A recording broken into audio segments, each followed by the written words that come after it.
بسم اللہ الرحمن الرحیم۔ رنگوں، خوشبوؤں اور موسموں کی شاعرہ پروین شاکر۔ اس نے عورت کو عزت و احترام کے استعارے کے طور پر متعارف کرایا۔ اس کے پورے شعری سفر میں عروج ہی عروج ہے۔ وہ محبت اور جمالیات پر مکمل یقین رکھتی تھیں۔ تحریر ڈاکٹر شاہدہ دلاور شاہ۔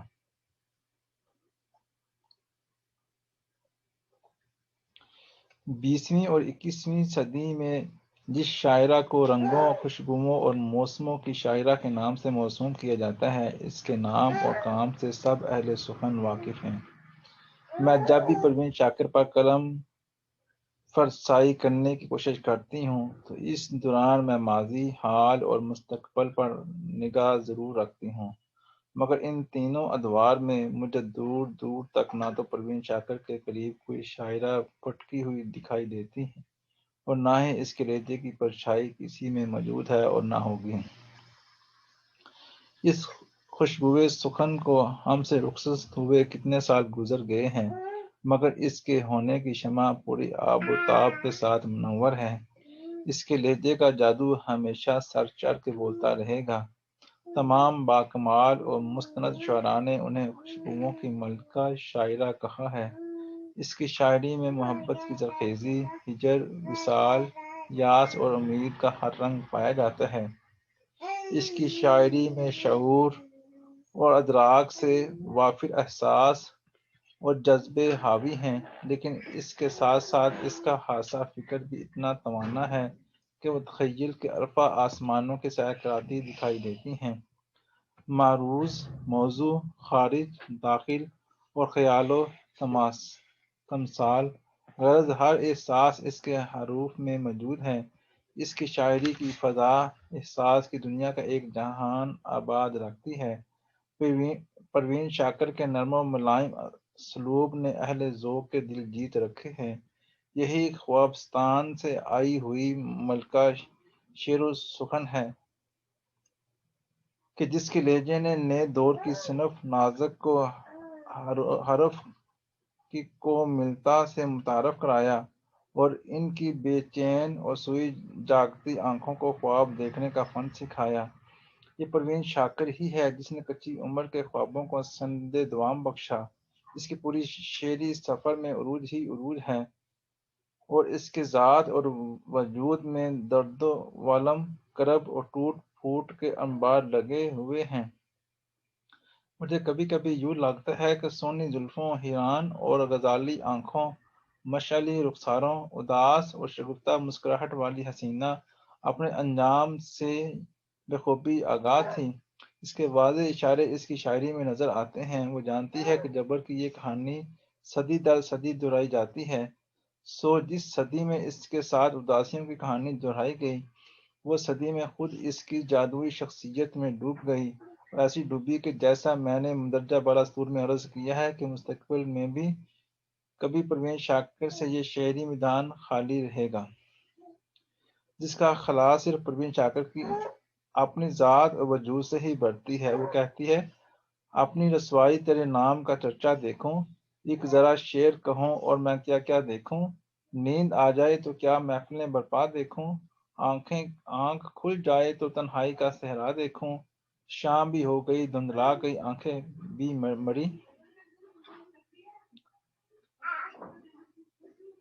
بھولنے والے میں کب تک تیرا رستہ دیکھوں۔ پروین شاکر کی شاعری میں محبت کے سارے شیڈ موجود ہیں۔ وہ خود بھی سراپا محبت تھیں۔ وہ اپنی محبت کو خوشبو کہتی رہیں اور خود کو پھول۔ وہ تو خوشبو ہے، ہواؤں میں بکھر جائے گا، مسئلہ پھول کا ہے، پھول کدھر جائے گا۔ کبھی وہ کہتی ہے کہ کو بہ کو پھیل گئی بات شناسائی کی، اس نے خوشبو کی طرح میری پذیرائی کی۔ لوگ اسے محبت کے نام سے موسوم کرتے ہیں، مگر دوسروں کو خوشبو کہنے والی حقیقت میں خود خوشبو ہے، جو ادبی موسموں کو اپنی شاعری کی مہک سے شگفتہ رکھتی ہے۔ رنگوں سے پیار کرنے والی نرم خو پروین شاکر رشتوں کے تقدس سے بھی غافل نہ تھی۔ وہ کہتی ہے، زندگی میں یہ ہنر بھی آزمانا چاہیے، جنگ کسی اپنے سے ہو تو ہار جانا چاہیے، اصل میں اس ہار میں جیت ہی پوشیدہ ہوتی ہے کہ جہاں انسان دوسروں کو آگے بڑھنے کا موقع دے کر خود ایک قدم پیچھے رک جائے۔ پروین شاکر سچائیوں کا مقابلہ کرنا جانتی ہیں۔ وہ اپنی محبت کو بڑے چوراہے میں رسوا نہیں ہونے دیتی اور نہ ہی ہجر کی رسوائی کو سر بازار رلانا چاہتی ہے۔ اسے عشق پر ناز بھی ہے، اس کا احترام بھی۔ وہ محبوب کی بے رخی کا اظہار یوں کرتی ہے: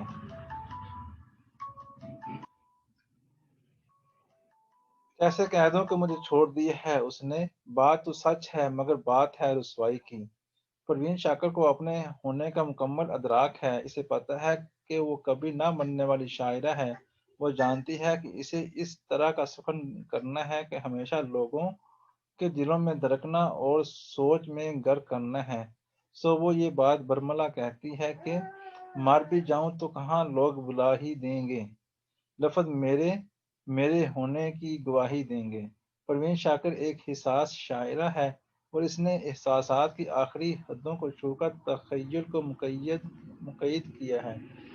وہ انتہائی حساسیت سے محبوب کی ایک ایک ادا کو محسوس کرتی ہے اور اپنے حروف و معنی سے ان کی کفل کشائی کرتی ہے۔ وہ کہتی ہے: یوں بچھڑنا بھی بہت آسان نہ تھا اس سے، مگر جاتے جاتے اس کا وہ مڑ کر دوبارہ دیکھنا۔ دل کی گہرائیوں سے محبوب کی پوجا کرنے والے اور اس پر جان و دل لٹانے والے جانتے ہیں کہ محبوب کا چھوٹ جانا تو کرا امتحان ہوتا ہی ہے، مگر اس کا وقت رخصت مڑ کر دیکھنا کسی عاشق کے لیے ناوک نیم کش سے کم نہیں ہوتا۔ خوشبوؤں کی ملکہ 24 نومبر 1952 کو سید ثاقب حسین، جو خود بھی شعری ذوق رکھنے والے تھے، کہ ہاں کراچی میں پیدا ہوئیں۔ ننہال میں بھی شعر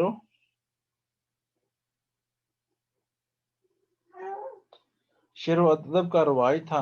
پروین شاکر کا ادبی رجحان دیکھ کر اس کے نانا حسن عسکری شعر فہمی میں اس کی مسلسل مدد کرتے رہے۔ پروین شاکر نے انگریزی ادب میں کراچی یونیورسٹی سے ڈگری حاصل کرنے کے بعد CSS کیا اور 1986 میں کسٹم ڈپارٹمنٹ میں سروسز دینا شروع کر دیں۔ پروین شاکر فنون میں ایک عرصے تک لکھتی رہیں۔ گوشہ چشم کے نام سے کالم نگاری بھی کی۔ اس کا پہلا شعری مجموعہ خوشبو 1971 میں پبلش ہوا، جو ان کی پہلی پہچان بنا، اور آخری مجموعہ کف آئینہ اس کی رحلت کے بعد تباہ ہوا۔ خوشبو پر اس کو آدم جی ادبی ایوارڈ، خود کلامی پر اکادمی ادبیات ایوارڈ اور بعد میں انہیں پرائڈ آف پرفارمنس جیسے ایوارڈ سے نوازا گیا۔ یہ امتیاز پروین شاکر کا ہی ہے جس نے عورت کو ایک عزت و احترام کے استعارے کے طور پر متعارف کرایا۔ ہمارے ہاں ساری نہیں چند شاعرات نے اس ادبی میدان کو خوب گدلا کر رکھا ہے، جس میں سے کوئی کسی ادبی بزرگ کی پیداوار ہے، کسی نے کہیں سے کلام موزوں خرید رکھا ہوتا ہے۔ توجہ طلب امر یہ ہے کہ اگر کسی کی اپنی زندگی سہاروں پر ہوگی تو وہ دوسروں کے لیے بہاروں کا انتظام کیسے کر پائے گی؟ متشاعر اور متشاعرہ کو اس کے اپنے ہی واسطے تعلقات، بیساکھیاں، دوسروں کی بنائی ہوئی کمزور سیڑھیاں اور خریدا ہوا جعلی مال جلد تاریخ دلدل میں دھکیل دیتے ہیں۔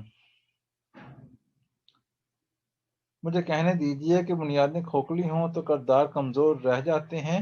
جو شاعرات اپنی محنت اور ادبی تخیل کا زینہ استعمال کر کے پروین شاکر کی تقلید میں کام کر رہی ہیں، یا تو وہ خوب پڑھی لکھی ہیں یا پھر اپنے گھر کے ادبی ماحول سے آگے آتی ہیں، مگر یہاں ان کو بام عروج حاصل کرنے کے لیے ایک عرصہ دراز تک مشقت اٹھانی پڑتی ہے۔ فقیری طرز عمل اور اپنے راستے خود تلاشنے کی دھن انہیں نہ جھکنے دیتی ہے، نہ کمزور ہونے دیتی ہے۔ یہ سفر تکبر سے نہیں بلکہ عزت سے طے ہوتا ہے، تب کہیں جا کر فہمیدہ ریاض نسرین، انجم بٹی، قرۃ العین حیدر، امرتا پریتم، پروین شاکر جیسے شاعرات سامنے آتی ہیں۔ پروین شاکر محبت اور جمالیات پر ایمان رکھتی ہیں۔ وہ جانتی ہیں یہ دونوں انمول قوتیں زمینی نہیں بلکہ آسمانی یا ماورائی ہیں، جو زمین پر انسان کی چاہت میں اتر آئی ہیں۔ اب ان کی حفاظت اپنے دل کے گداز اور نرم ملائم جذبات و احساسات اور حرف کے وہ عقلمونی استعمال سے ہی کی جا سکتی ہیں۔ ایک سچا تخلیق کار ایک زندگی نہیں جیتا، بلکہ وہ عہد موجود میں بھی کئی آنے والے عہود میں زندگی کر رہا ہوتا ہے، جہاں اسے وقت کی دقتوں کی گرہیں کھولنا ہوتی ہیں۔ پروین شاکر نے یہ سب سہار قبول کیا اور آنے والے خواتین کے لیے مشعل راہ بنی۔ اللہ حافظ۔